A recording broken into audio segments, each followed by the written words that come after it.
So when you first started going to Europe and playing, how old were you then?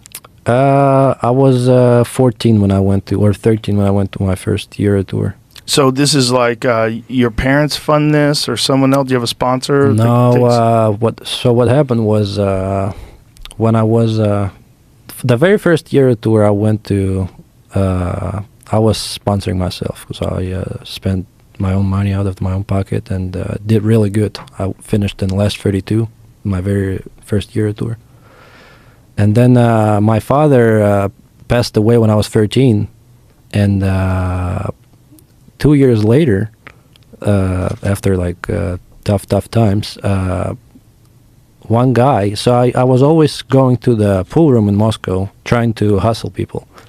I was always at 13. At 13, yeah. I mean, wow. I was really passionate about the game, and after school, I was always going to the pool room, trying to play with somebody. I mean, cheap, like $10, $20, trying to make something. And also, it's good practice for me because, I mean, the more you play, the better you play. Yeah.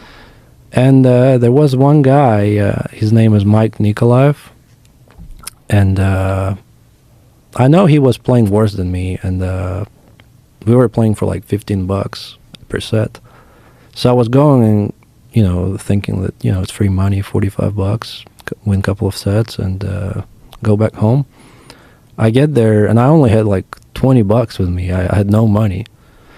And I ended up losing all of the sets, all 3 sets. I don't know how it happened, but I lost everything, and I told him that I'll pay him later. And then the same evening, he messaged me, you know what, we have to meet again tomorrow. And when I came to the pool room, he offered me a sponsorship. He said, I'll take care of you. You can pick whatever cue you want, and we have to plan your career, and if you really want to make it, then I'll help you. Really? Just one match? You played one set against each other? No, we played 3 sets. 3 sets. I lost so 3 all sets. of them. Yeah, but even though you lost, he still saw so much potential in you that he wanted to sponsor you. That's interesting. Yeah. There was a lot of situations like this in my life, honestly, that I'm grateful, and it's absolutely amazing how it happened. After this, we started with some European tournaments. I went to Norway, Sweden, some Euro tours, and I wasn't really winning, but I had a slightly progression, and I was always practicing and trying to get better. And like I said, with Johan Reising coming to Russia as a national coach at the same time, that was perfect timing, because Mike told me that we can possibly work with Johan individually later on, which happened, and that's how it all started. That's so fortunate. Yeah, it is. Isn't that crazy how that works? How one encounter with someone can change your entire life. Oh yeah, Mike and his brother Vladimir, they helped me so much, and it's crazy how it happened. Then we went to Derby City Classic. People saw how I play, and then. How old were you then?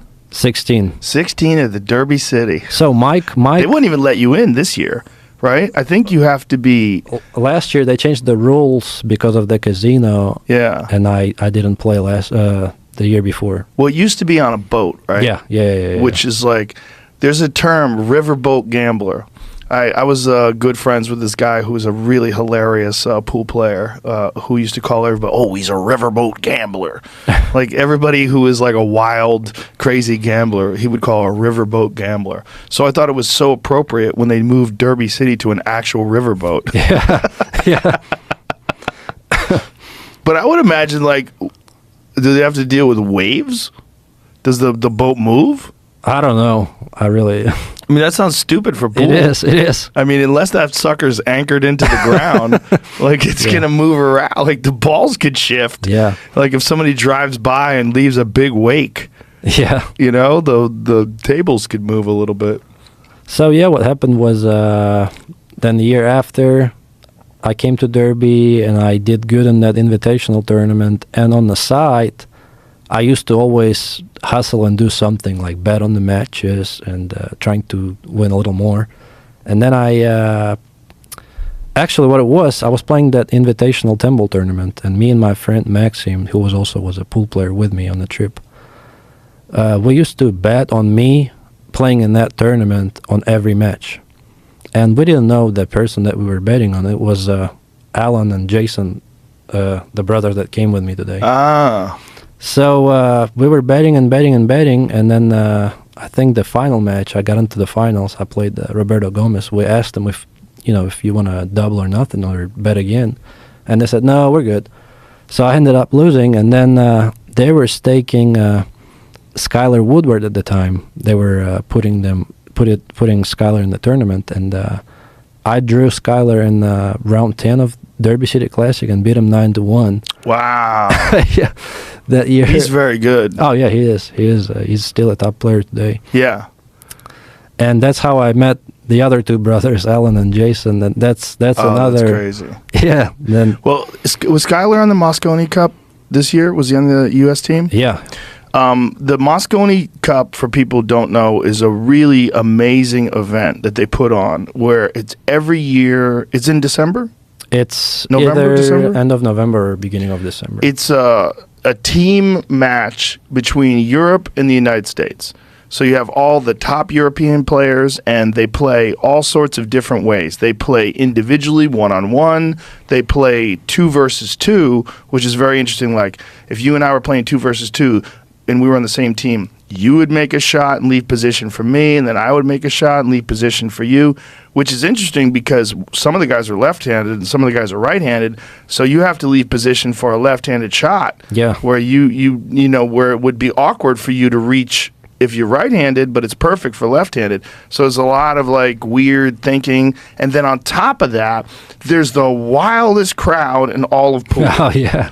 But they're great because they're quiet when the player's down on the ball. Yeah, I mean they know what's going on. I mean, Yes. all of them are pool fans, and they know when they can yell and when I they wanted to can't. get out to Vegas to see it this year, but I was just too busy. I really wanted to go because it looks like so much fun to watch on TV because there's so much screaming and cheering when someone makes a shot, and then everybody quiets down again. Yeah, this year that was as wild as it could be, I think. Yes, it was very wild. Yeah. And Europe won this year. Yep.